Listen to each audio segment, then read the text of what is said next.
Today I want to talk about the 10 things that impacted me growing up with high-functioning autism. So stay till the very end. We're going to count down from 10 to 1.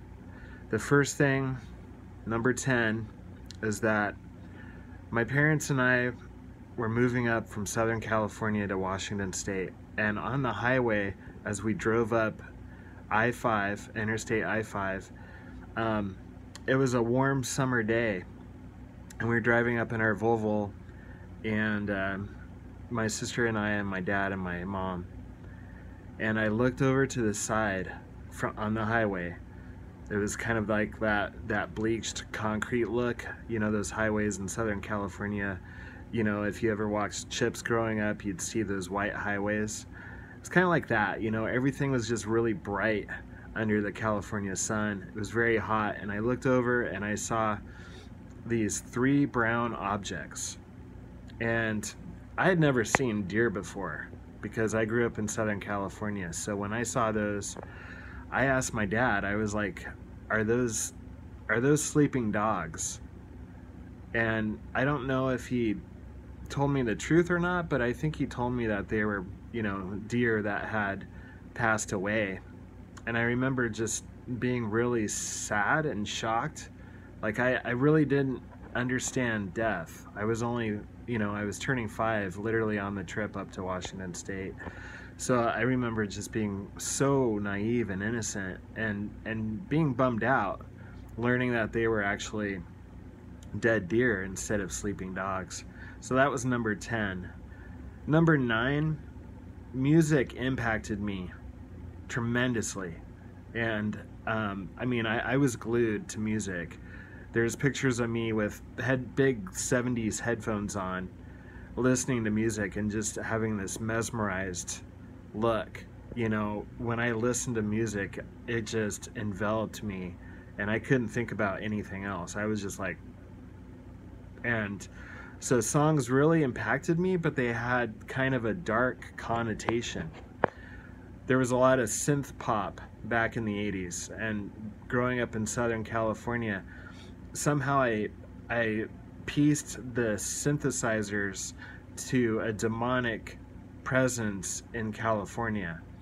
And I remember there was actually one song, the lyric of the song said, "Hit 'em when they're up, hit 'em when they're down. Hit 'em when they're up, hit 'em when they're down." And I got so sad because I visualized those lyrics. I visualized someone beating up my dad when I listened to that. I had a very strong imagination, so I always had kind of like this movie scenario while I listened to songs. And I just pictured someone, you know, hitting my dad when he was up and hitting him when he was down. And I cried, and I told my dad, I was like, you know, there's this song, and I picture you getting beat up when I listen to it. I'm really affected by it. And he was just so, you know, he was so understanding.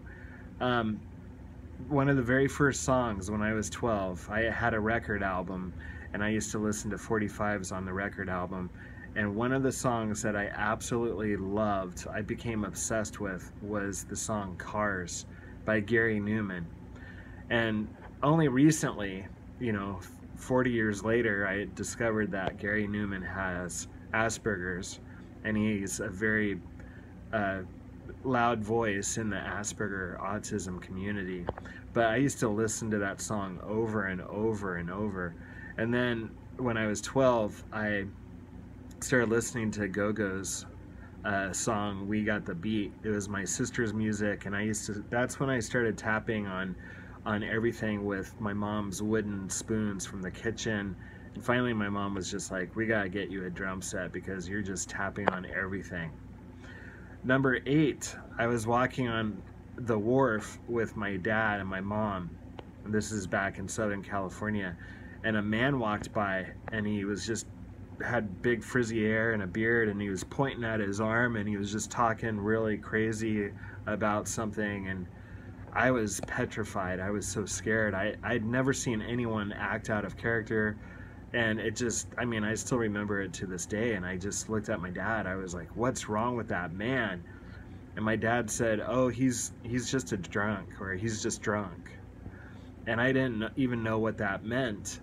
And the irony of that is that 30 years, 25 years later, I become that man myself and become the town drunk and almost die from a heart attack and from alcohol itself. So it was pretty scary.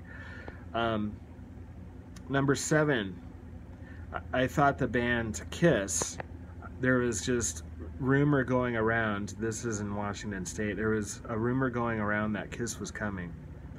And I had seen Kiss on TV or something, and I realized that they played a lot with fire. And I was only like 7 at the time, and I was so scared that if Kiss was actually going to come to our town, I heard that they were coming to a town next to our town, but still, it didn't matter. I thought that they were going to burn down our whole town. I literally thought that. I thought Kiss was going to come to town, and they would have a show, and at the end of the show, they were going to light their fireworks and their flames and just burn down the concert hall. And then the fire was going to spread 20 miles to the town we grew up, I was in. I was so scared about that. Number 6, my dad took away my Rolling Stones record. It was a very strict household, and my dad didn't want me listening to rock, and so I thought Rolling Stones were satanic. I thought they were just bad. Somehow I thought that I thought there was some significance with the rolling part of their title, their band name. I thought rolling meant kind of like being wild and crazy, and they were going to come to town and just defile all the young girls, and they were just bad. Like the Beatles were good, but the Rolling Stones were evil. And I don't know why I thought that at all. Number 5, I used to rock back and forth on my bed because my bedtime was so early every night. So I would rock in my bed, and it just made me feel good. They call it stimming. So I rocked back and forth. I started doing that when I was 2 years old, and we'll get to that later of how much I did it. But I used to stare at the wall, and this nightlight came in from the bathroom into my room, and I used to just stare at that orange beam on my carpet to the point where one night a man made out of that light, so a ghost, walked into my room. And I'm not kidding, this is not my imagination. A ghost who I think was my mom's dad coming to check on me because he never got to see me. He died from alcoholism when he was 40 and my mom was only 7. I think he came to see me. But he walked in, he had a hat on, everything, and he started walking towards my bed, and I couldn't stay quiet. I just screamed at the top of my lungs, mommy, mommy, daddy, daddy, and they ran in and rescued me, and that ghost disappeared. But I really think that it was someone from the afterlife coming to see me, because they hadn't gotten to see me when they were alive. Number 4, it was basically me against the world growing up. Now, I had a lot of dreams and ambitions and hopes, and I thought really big. I thought I was going to be, a rock star, and I believed that, pro wrestling was real, and I remember my teachers made fun of me, my friends made fun of me. If I talked about things like that with my dad, he made fun of me. So it just seemed like the whole world was against me. I was a big dreamer. And I used to rock back and forth, and I used to daydream all the time while listening to music, because all I had back then was rocking and music. Those were the only things that saved me from the harsh realities of this life. And I wanted to dream big. I had big things, big plans, and people just got in the way. We lived in a small town. They wanted to hold me back. They just thought I was ridiculous. So that's that. Number 3, now this is when I'm 17. I'm just now experimenting with alcohol, and alcohol is doing something to me that didn't happen to other people. It really hit me like magic. It was something I've been waiting for my whole life, because like I said, everyone picked on me, and so when I finally tried alcohol, it was like 17 years of suppression lifted off of me. I could think clearer. I could articulate my thoughts. I felt confident. It gave me liquid courage. But it also did something in my body. It just lit everything up. I became manic. I could stay up all night on alcohol. It was a godsend at the time. It hadn't turned against me yet. I was just discovering it. And it opened up a whole new world to me.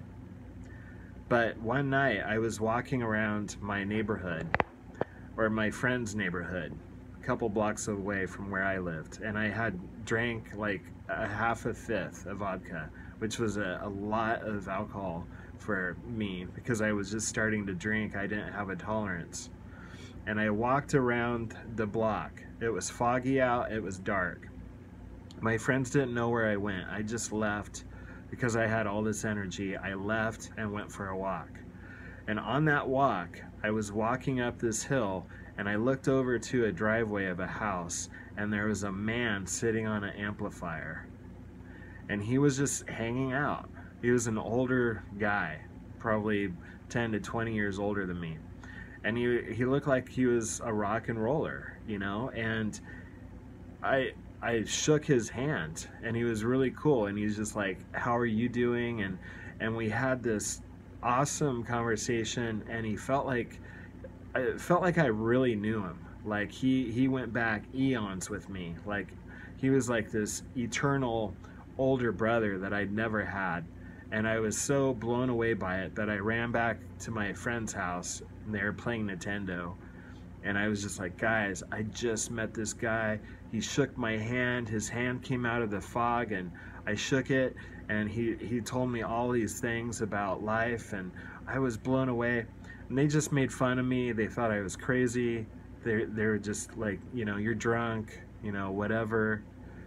And what's funny is that later on in life, this is past my childhood, just a couple years ago, I had a dream. And I met someone like that, and they were scarred up. They were like old rock and rollers or Hell's Angels or something. And he told me some things, and he was such a beautiful man that he had this angelic, you know, aura about him. And when I hugged him, it felt like I got hit with the Holy Spirit, and I knew that he was a guardian angel. He was my guardian angel, and he's been protecting me my whole life. When I drank and drove, when I almost died from drugs and alcohol, he'd always been there, and he saved me, and I'm still alive for a reason. So I really believe that that guardian angel was that man that I met on the driveway that night. Because angels will show up as people that we recognize, and I was a heavy metal rocker, so it was only natural to have angels that were like old rockers. And I never had a brother growing up, and I really missed that brotherly camaraderie and that love. And so, you know, when I woke up from that dream, I just bawled my eyes out for hours, because it was an angel. I know for a fact. Number two, I thought I was going to be famous, and I literally thought I was going to have a record album. I thought I was going to make millions of dollars, and my friends just teased me all the time. And but you know, I always had dreams, and they couldn't squash them. And when I finally got sober, when I was 36, I created a full-length music album. Never got famous, never made a lot of money, but I finally got my own record album, so that squashed that whole bit. Number one, I've been rocking back and forth since I was 2 years old, and I calculated recently that I rocked 46,000 hours. Towards the end of my rocking, I just quit rocking 4 months ago. You can see other videos on this channel of when I quit rocking. But I used to rock back and forth hours, and last few years, I was rocking 14 hours a day. Literally from morning until night, I rocked back and forth, listening to music, just looking out the window. And I've had so many thoughts while rocking, you know, and people with high functioning autism can create an amazing life and laser focus on anything they want, and create genius level ideas and things. And I believe that I have created you know, an amazing life because of all the thoughts that I had while rocking back and forth.